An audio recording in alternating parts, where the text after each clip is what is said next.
বিকেলে নাস্তায় ঝটপট কিছু বানিয়ে খেতে মন চাইলে এর চেয়ে সহজ আর কিছু হতেই পারে না। দেখতে লোভনীয়, খেতে দারুণ সুস্বাদু, আর একটা মজার বিষয় হচ্ছে এটা আটা দিয়ে বানিয়েছি আর ছোট থেকে বড় সবাই পছন্দ করে।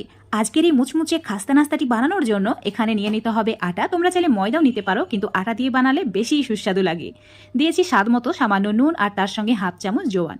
হাতের মধ্যে জোয়ানটা নিয়ে ভালো করে ঘষে নিতে হবে, তাতে জোয়ানের যে ফ্লেভার সেটা খুব ভালোভাবে বেরিয়ে আসবে। এভাবে আটাতে দিয়ে দিলাম। এখন এর মধ্যে দিয়ে দিতে হবে 2 চামচ সাদা তেল। তেলের পরিবর্তে তোমরা এখানে ঘি ব্যবহার করতে পারো। ভালো করে মিশিয়ে নিতে হবে। 1 মিনিট এইভাবে ময়ান দিয়ে নিয়েছি। দেখতে পাচ্ছ খুব সুন্দরভাবে মেশানো হয়ে গেছে। এবার এর মধ্যে দিয়ে দিতে হবে জল। তো অল্প অল্প করে জল দিয়ে একদম রুটির মতো করে একটা ডো বানিয়ে নেব। যেমন রুটির ডো বানাই সেই রকম, খুব বেশি নরমও না আবার খুব বেশি শক্তও না।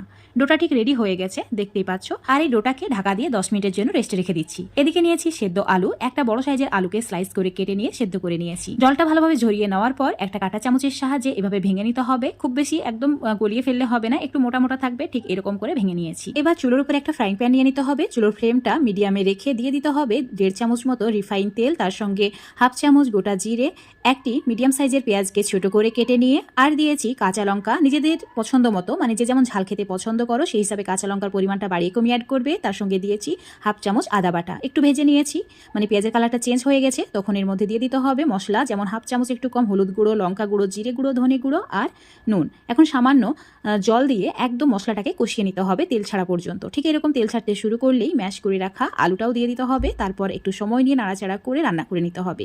2-3 মিনিট মিডিয়াম আঁচে রান্না করে নিয়েছি। এবার এর মধ্যে সামান্য পরিমাণে গরম মশলার গুঁড়ো আর ধনেপাতা কুচি দিয়ে ভালো করে মিশিয়ে নিতে হবে। 1 মিনিট এভাবে মিশিয়ে নিয়ে রান্না করে নিয়েছি। তো এখন আমাদের মিশ্রণটা রেডি হয়ে গেছে। একটা প্লেটে তুলে নিয়ে ঠান্ডা করে নিতে হবে। আর এদিকে ডোটাও খুব ভালোভাবে সেট হয়ে গেছে। নাস্তাটি বানানোর জন্য অবশ্যই 10 মিনিট এভাবে রেস্টে রেখে দেবে। ছোট ছোট লেচি কেটে নেব, খুব বেশি বড় করা যাবে না, তাহলে এই নাস্তাটি দেখতে অনেক বেশি লোভনীয় লাগবে। লেচিগুলো একই সাইজ করে কেটে নিয়েছি। একটা লেচি নিয়ে আটা মাখিয়ে নিতে হবে, তারপর চ্যাপটা করে নিয়ে বেলে নিতে হবে।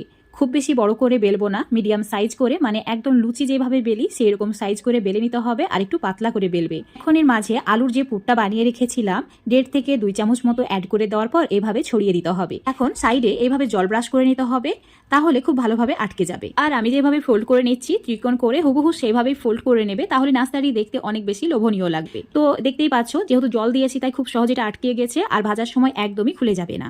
একইভাবে সবগুলো রেডি করে নেব, তারপর ভেজে নেব। ভাজার জন্য ফ্রাইং প্যানে তেল গরম করে নিয়েছি, মানে হালকা তেলটা গরম করে নিতে হবে। চুলোর ফ্লেমটা মিডিয়াম টু লো করে রাখতে হবে। মিডিয়াম টু লো ফ্লেমে উল্টে পাল্টে হালকা লালচে করে ভেজে নিতে হবে। ঠিক এরকম একটা কালার চলে এলেই তেল ঝরিয়ে তুলে নিতে হবে। এই নাস্তাটি দেখতে যেমন লোভনীয়, বানানো সেরকম খুবই সহজ, একদম ঝটপট রেডি হয়ে গেছে। তো এখন সবগুলোকে একইভাবে ভেজে নিয়ে সার্ভ করে নিচ্ছি। আজকে তোমাদের সঙ্গে আটা দিয়ে দারুণ মুচমুচে